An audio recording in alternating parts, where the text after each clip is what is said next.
सुप्रभात मध्य प्रदेश, आपके साथ मैं हूं ललित प्रजापति और सबसे पहले बात करेंगे आईफा की। भोपाल के मिंटो हॉल में सीएम कमलनाथ की मौजूदगी में आईफा अवार्ड की तारीखों का ऐलान किया गया। कार्यक्रम में सलमान और जैकलिन फर्नांडिस ने भी हिस्सा लिया। इस मौके पर दबंग खान ने इंदौर से जुड़ी अपनी यादों को साझा किया। इधर बीजेपी आईफा अवार्ड के आयोजन पर सवाल खड़े कर रही है। मिनी मुंबई यानी इंदौर में अगले महीने 27, 28 और 29 मार्च को बॉलीवुड के कलाकारों का आईफा समारोह में जमावड़ा लगेगा। भोपाल में इस समारोह की तारीखों का ऐलान किया गया। सलमान खान और अभिनेत्री जैकलिन फर्नांडिस की मौजूदगी में सीएम कमलनाथ ने इस समारोह का पहला टिकट खरीदा। इस मौके पर मीडिया ने सलमान खान से फिर वही पुराना सवाल किया, आपकी शादी कब होगी? सलमान जब तक कुछ बोलते, मुख्यमंत्री कमलनाथ ने इसका जवाब दे दिया।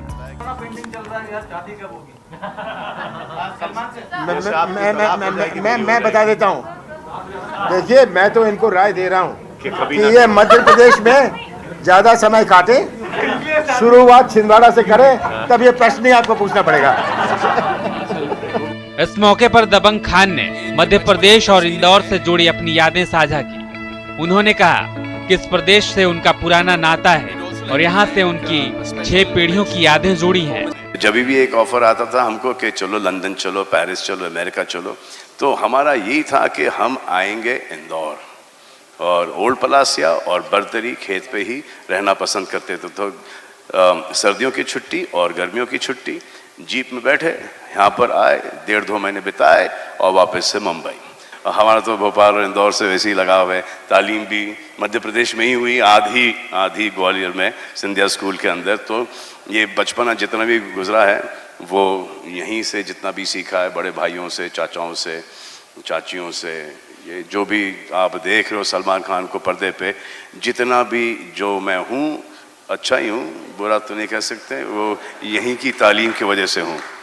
हमने उस गेहूँ के ढेर को यहाँ से निकाल के वहाँ डाला, चप्पल नहीं मिली, यहाँ से वहाँ डाला, चप्पल नहीं मिली, 3-4 लोकेशन चेंज किए, चप्पल मिली नहीं।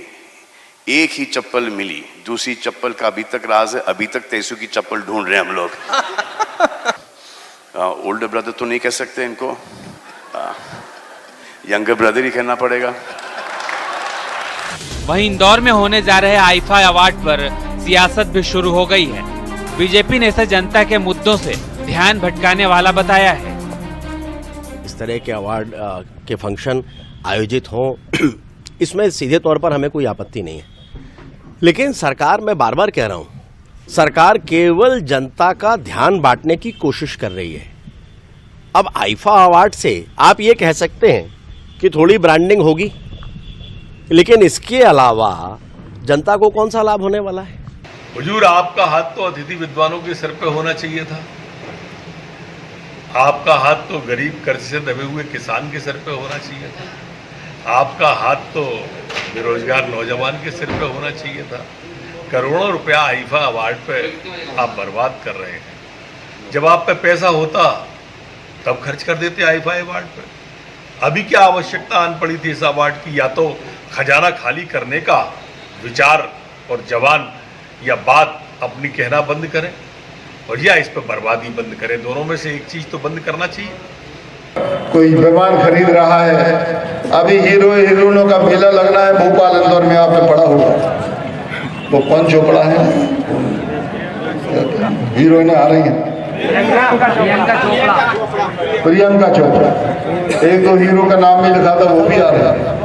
57 करोड़ रुपया उसमें खर्च कर रही सरकार। नाच गाने में हीरो हीरोइन की 57 करोड़ रुपया खर्च कर रही, लेकिन किसानों को देने के पास में उसके पास में 57 रुपया भी नहीं है।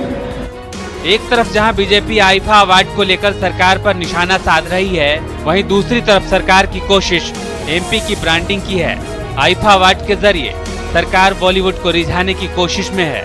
सीएम कमलनाथ प्रदेश में फिल्म सिटी बनाने और फिल्म प्रोडक्शन के लिए फिल्म पॉलिसी लागू करने की तैयारी में है। रंजना दुबे, न्यूज़ 18, भोपाल।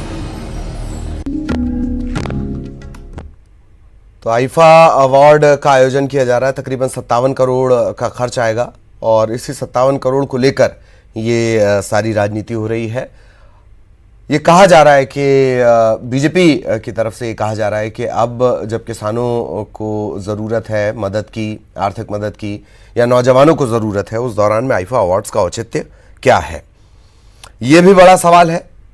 जिस पार्टी की रणनीति में ब्रांडिंग एक महत्वपूर्ण रोल अदा करता हो, वो पार्टी ब्रांडिंग पर सवाल उठा रही है। बहरहाल अच्छी बात यह भी रही कि सलमान खान ने बहुत सारी जो यादें हैं मध्य प्रदेश के साथ जुड़ी हुई, ख़ासतौर पर इंदौर के साथ जुड़ी हुई, वो उन्होंने साझा की। और जो सवाल बार बार उनसे पूछा जाता है शादी को लेकर, उस पर जवाब मुख्यमंत्री कमलनाथ ने दिया। मुख्यमंत्री कमलनाथ की ऊर्जा को लेकर भी कमलनाथ ने कहा कि इन्हें ओल्डर ब्रदर तो नहीं कहा जा सकता, यंगर ब्रदर ही कहना होगा। तो ये तमाम घटनाक्रम, और इसके बाद अच्छी बात यह कि मध्य प्रदेश में आईफा का आयोजन होगा। तकरीबन 20 साल पुराना ये अवार्ड, और 1 साल की कोशिश के बाद अगर ये मध्य प्रदेश आ पाए, इसे भी तारीफ के तौर पर और एक बड़ी मिसाल के तौर पर देखना चाहिए। आईफा अवार्ड का जब आयोजन होता है तकरीबन 90 देशों में इसका प्रसारण होता है, और यही वजह है कि सीधे सीधे ब्रांडिंग का मास्टर स्ट्रोक इसे कहा जा सकता है। ये तस्वीर आप देख रहे हैं, ये तस्वीर सलमान खान को तोहफे में दी गई है, बतौर स्मृति दी गई है। सहयोगी मनोज इस वक्त हमारे साथ जुड़े हुए हैं, सीधा मनोज के पास आपको लिए चलते हैं। मनोज, एक पार्टी जो अपनी ब्रांडिंग के लिए ही जानी जाती है, उसे इस ब्रांडिंग से इतनी बौखलाहट क्यों? एक बात। दूसरी बात, बड़ी मिसाल है ये, बड़ा अचीवमेंट है ये कि मध्य प्रदेश में आईफा होगा। मनोज। जी बिल्कुल ललित, 15 साल राज करने के बाद यदि विपक्ष में बीजेपी बैठती है, और हालांकि बीजेपी विपक्ष में, और विपक्ष का काम इस तरीके के आरोप लगाने का होता है, लेकिन कहीं ना कहीं एक मजबूत भूमिका सरकार के प्रति निभाने का भी होता है कि किस तरीके का कामकाज सरकार कर रही। लेकिन जिस तरीके से लगातार सरकार बनने के बाद सीएम कमलनाथ ने एक टारगेट बनाया था, और उसी टारगेट के तहत वो काम कर रहे हैं। लगातार बड़े निवेश पर सरकार का फोकस है, और ये इस आईफा अवार्ड को भी एक बड़े निवेश की तौर पर देखा जा रहा है। और यही कारण है कि तमाम कांग्रेस के नेताओं का कहना है कि जितना भी खर्चा इस आईफा अवार्ड में आएगा, उससे 4 गुना आय जो है, रेवेन्यू जो है, वो सरकार को मिलेगा। साथ में प्रदेश की ख्याति और प्रदेश का नाम जो है दुनिया में रोशन होगा। इस तरीके की बातें जो है कांग्रेस नेताओं के द्वारा और दावे भी किए जा रहे हैं। लेकिन बीजेपी की तरफ से लगातार आरोप लगाए जा रहे हैं, और ये आरोप उन बातों के तहत लगाए जा रहे हैं जिसको लेकर बीजेपी लगातार कांग्रेस पर हमला भी बोल रही। सरकार बनने के बाद कर्ज माफ़ी हो, चाहे बेरोजगारी का मामला हो, और चाहे दूसरे मामले हो, चाहे लॉ एंड ऑर्डर के तमाम जो घटनाक्रम बीते 1 महीने में घटित हुए, उनको लेकर बीजेपी लगातार कांग्रेस पर हमला बोल रही है। और ये आरोप लगा रही है कि जो प्रदेश की बदहाली है उसको यदि ठीक कर लिया जाए, और उसे ठीक करने के बाद यदि आईफा अवार्ड कराती, तो उन्हें इस बात से किसी परहेज नहीं होता, और वो सरकार का साथ देते हैं। लेकिन जिस तरीके से आईफा अवार्ड के बाद मध्य प्रदेश में एक तरीके से नया विजन जो लेकर सीएम कमलनाथ आए, उसको लेकर जरूर लगातार बीजेपी नेताओं की तरफ से इस तरीके के बयान आ रहे हैं। चाहे नेता प्रतिपक्ष गोपाल भार्गव हो, नरोत्तम मिश्रा हो, या विश्वास सारंग, कल इन्होंने जिस तरीके के बयान दिए हैं वो सीधे सरकार को लेकर है कि सरकार यदि मध्य प्रदेश की स्थिति को बेहतर कर दे और उसके बाद इस तरीके के अवार्ड कराए तो ठीक होगा। उससे पहले यदि इस तरीके के अवार्ड कराए जा रहे हैं तो ये जनता के साथ एक मजाक है। इस तरीके के आरोप लगातार बीजेपी के द्वारा लगाए जा रहे हैं। हालांकि बीजेपी विपक्ष में, और विपक्ष इस तरीके के आरोप हमेशा, चाहे वो कांग्रेस रही हो, कांग्रेस भी उस समय इस तरीके के आरोप लगाती है, और अब बीजेपी है, बीजेपी की तरफ से भी ऐसे आरोप लगाए जा रहे हैं। लेकिन ललित, आपने बताया कि जिस तरीके से ब्रांडिंग बीजेपी की रहती थी, लेकिन अब कांग्रेस उस ब्रांडिंग को 1 साल के में किस तरीके से लेके आ रही है और मध्य प्रदेश किस तरीके से दर्शा रही है देश के सामने, वो सबसे बड़ी बात है। चलिए, बीजेपी जो करे उसे चमत्कार के स्वरूप में देखना चाहिए, ऐसा बीजेपी को लगता है। बहुत बहुत शुक्रिया मनोज, लेकिन आप लगातार हमारे साथ बने रहेगा, आगे भी हम आपसे चर्चा करेंगे। एक और अहम खबर, जानी मानी अभिनेत्री वहीदा रहमान को आज राष्ट्रीय किशोर कुमार सम्मान दिया जाएगा। मुंबई में मंत्री विजय लक्ष्मी साधो ये पुरस्कार उन्हें देंगी। मशहूर गायक किशोर कुमार की याद में राज्य सरकार ये पुरस्कार देती है। वहीदा रहमान को ये पुरस्कार दिया जा रहा है, राष्ट्रीय किशोर कुमार सम्मान, और मुंबई में जाकर ही उन्हें ये सम्मान दिया जाएगा। वहीदा रहमान को विजय लक्ष्मी साधो आज मुंबई जाएंगी और अभिनेत्री वहीदा रहमान को ये सम्मान देंगी। मनोज लगातार हमारे साथ बने हुए हैं। मनोज, किस तरीके का कार्यक्रम है, कब जो है विजय लक्ष्मी साधो रवाना होंगी, किस तरीके से पूरा कार्यक्रम रहेगा मनोज? जी बिल्कुल ललित, हर साल किशोर कुमार की सम्मान में ये सम्मान जो है दिया जाता है और हर साल इसकी घोषणा राज्य सरकार करती है और राज्य सरकार के स्तर पे पूरा इसका प्रोग्राम बनाया जाता है। हालांकि वहीदा रहमान तबीयत खराब होने के कारण उनका स्वास्थ्य ठीक नहीं था, इसलिए वो सम्मान समारोह में ये कार्यक्रम जब सरकार की तरफ से रखा गया था उस दौरान वो भोपाल नहीं आई थी और इस सम्मान को नहीं ले पाई थी।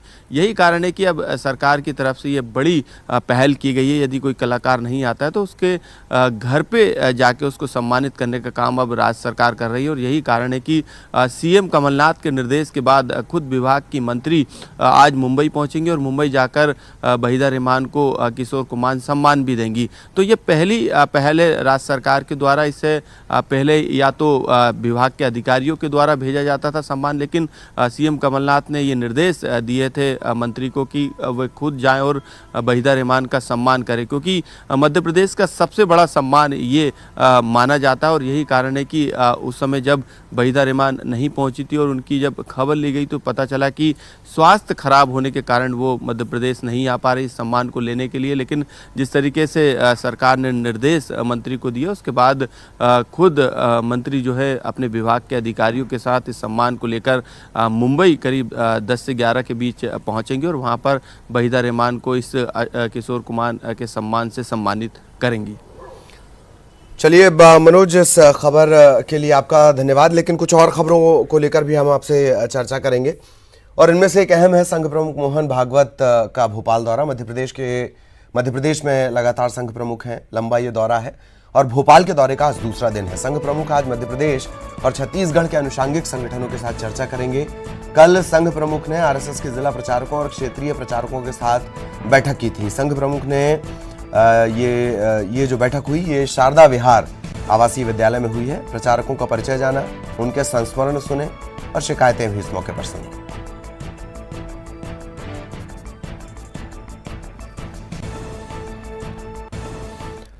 और इंदौर से बिग ब्रेकिंग, बकाया लोन नहीं चुकाने पर स्टेट बैंक ऑफ इंडिया ने कार्रवाई की है। 1800 करोड़ का लोन नहीं चुकाने पर भाटिया कोल समूह की 29 संपत्तियों को लेकर नोटिस जारी किया गया है। 70 संपत्तियों पर कुर्की की कार्रवाई की गई है। घटिया कोयला सप्लाई मामले में एसबीआई की यह कार्रवाई है। इनकम टैक्स डिपार्टमेंट ने 70 करोड़ से ज्यादा की टैक्स चोरी भी पकड़ी थी। तो ये बड़ी कार्रवाई घटिया कोयला सप्लाई मामले में। बकाया लोन का भी एक मसला इसमें जुड़ा हुआ है। स्टेट बैंक ऑफ इंडिया ने 1800 करोड़ रुपए का लोन नहीं चुकाने पर भाटिया कोल समूह की 29 संपत्तियों को नोटिस जारी किया है। मनोज हमारे सहयोगी इस वक्त जुड़े हुए हैं। मनोज, पूरी जानकारी। जी बिल्कुल, 2014 में ये पूरा मामला जब चर्चा में आया था और इस ग्रुप को लेकर भी चर्चा हुई थी और सीएमडी को, एक कंपनी के सीएमडी को सोने की ईंट रिश्वत में देने की बात भी सामने आई थी। उसके बाद भाटिया ग्रुप जो है चर्चा में आया था मध्य प्रदेश में और अब जिस तरीके से 2014 में सीबीआई ने इस ग्रुप पर छापेमार कार्रवाई की थी, उस दौरान आयकर की टीम भी जांच कर रही थी और 70 करोड़ की टैक्स चोरी के बात सामने आई थी। उसके बाद जो लोन की प्रक्रिया थी उसको लेके एसबीआई जो है लगातार नोटिस दे रही थी, लेकिन लोन नहीं चुकाने के कारण जो है एक बड़ी कार्रवाई एसबीआई भोपाल टीम के द्वारा देखी गई और इंदौर के साथ प्रदेश में जो भी संपत्ति है उनको नोटिस चस्पा किया गया। अब कुर्की की कार्रवाई जो है वैधानिक कार्रवाई जिसे कहते हैं उसके तहत जो है कुर्की की कार्रवाई भी टीम के द्वारा की जा रही है कोर्ट के निर्देश पर। और इससे पहले भी करीब 70 संपत्ति इस ग्रुप की थी, उनको कुर्क करने का काम एसबीआई की टीम ने कोर्ट के निर्देश पे किया था। और अब बाकी जो 27 संपत्ति बताई जा रही है जिनको चिन्हित करने के बाद उनको नोटिस चस्पा किया गया और आगे यदि जो बकाया राशि है उसको नहीं चुकाता है ग्रुप तो इन संपत्तियों को भी आगे एक प्रक्रिया के तहत कुर्क कर लिया जाएगा। और ये काफ़ी लंबे समय से बकाया लोन की राशि को लेके एसबीआई के द्वारा नोटिस भी इस ग्रुप को भेजे जा रहे थे, लेकिन बार बार नोटिस डिमांड और तमाम तरीके की प्रक्रियाओं के बावजूद भी जब ग्रुप की तरफ से जो बकाया लोन की राशि है वो नहीं चुकाई गई तो इस तरीके की कार्रवाई कुर्की की कार्रवाई नोटिस चस्पा करने की कार्रवाई एसबीआई की टीम जो कि भोपाल की टीम है उसके द्वारा लगातार की जा रही है। एक तरीके से अब सिकंजा भाटिया ग्रुप पर एसबीआई के द्वारा कसा जा रहा है क्योंकि लंबे समय से लोन को लेके बकाया लोन को लेके नोटिस दिए जा रहे थे। लोकायुक्त की टीम ने सांख्यिकी विभाग के ज्वाइंट डायरेक्टर के यहां दबिश दी। टीम को छापे में क्या क्या मिला देखिए। प्रदेश में भ्रष्टाचार और घुसखोरी रुकने का नाम नहीं ले रही है। भोपाल में लोकायुक्त पुलिस की टीम ने सांख्यिकी विभाग के ज्वाइंट डायरेक्टर के यहां छापा मारा। छापे में 35 लाख से ज्यादा नकद बरामद किया गया। लोकायुक्त पुलिस को शिकायत मिली थी कि रीवा में आरके झारिया ने किसी खरीदी के लिए 3% कमीशन मांगा था, जिसके बाद झारिया के रीवा और भोपाल के ठिकानों पर एक साथ कार्रवाई की गई। ये मिस्टर राजेंद्र कुमार झारिया हैं, ये प्लानिंग सांख्यिकी अधिकारी ज्वाइंट डायरेक्टर हैं, रीवा में पोस्टिंग इनकी। और इनके यहाँ इनको ट्रैप हुआ था इनका रीवा में शिकायत हुई थी कि कमीशन मांग रहे हैं 3%, कुछ परचेजिंग वगैरह हुई थी उसके संबंध में। तो रीवा में ये रंगे हाथ 1.5 लाख लेते हुए पकड़े गए थे, ऐसा सूचना मिली थी। और उसी ट्रैप के बाद में निरंतरता में ये अग्रिम कदम पता लगा था भोपाल में इनका घर है और इस तरह से आय से अधिक संपत्ति भी इनके द्वारा कमाई गई है। तो आज हम लोग सब यहाँ पर आके इनके घर में हमने छापा मारा और इन घर देख रहे हैं और इन्वेंट्री बन रही है, ऑर्नामेंट्स का आंकलन किया जा रहा है और 35 लाख से ऊपर कैश मिला है इनके पास, तो उसका भी हम लोग आंकलन कर रहे हैं। सारी इन्वेंट्री बना के लॉकर वगैरह के बारे में जो भी कार्रवाई होगी आगे की जाएगी। लोकायुक्त पुलिस को झारिया के कई ठिकानों पर छापे में कई लॉकर और ज्वेलरी का भी पता चला है। जो डीएसपी हैं लोकायुक्त की, उनका कहना यह था कि पहले दरअसल ये ट्रैप हुए थे और उसके बाद से लगातार लोकायुक्त की टीम की नज़र इनके ऊपर थी और आज ये कार्रवाई यहाँ भोपाल में उनके घर पर अंजाम दी जा रही है। कैमरामैन दीपक के साथ सरस श्रीवास्तव, न्यूज़ 18 भोपाल। और अब बात एक बेहद पेचीदा लेकिन अजीबोगरीब मामले की। भोपाल के एक महिला थाने में एक पत्नी और 2 पतियों का मामला सामने आया है। महिला पुलिस इस पहेली को सुलझाने में लगी है। पहले शख्स ने इस महिला से 2005 में शादी की, इसके बाद उसने थाने में इसकी शिकायत दर्ज कराई लापता होने की। दूसरे युवक ने इस महिला से 2019 में शादी की। महिला की दूसरी शादी होने के बाद जैसे ही पहले पति को पता चली वो पुलिस के पास पहुंचा है। अब पुलिस इस पूरे मामले को सुलझाने में जुटी हुई है। और सुप्रभात मध्य प्रदेश में इतना ही, खबरें जारी रहेंगी।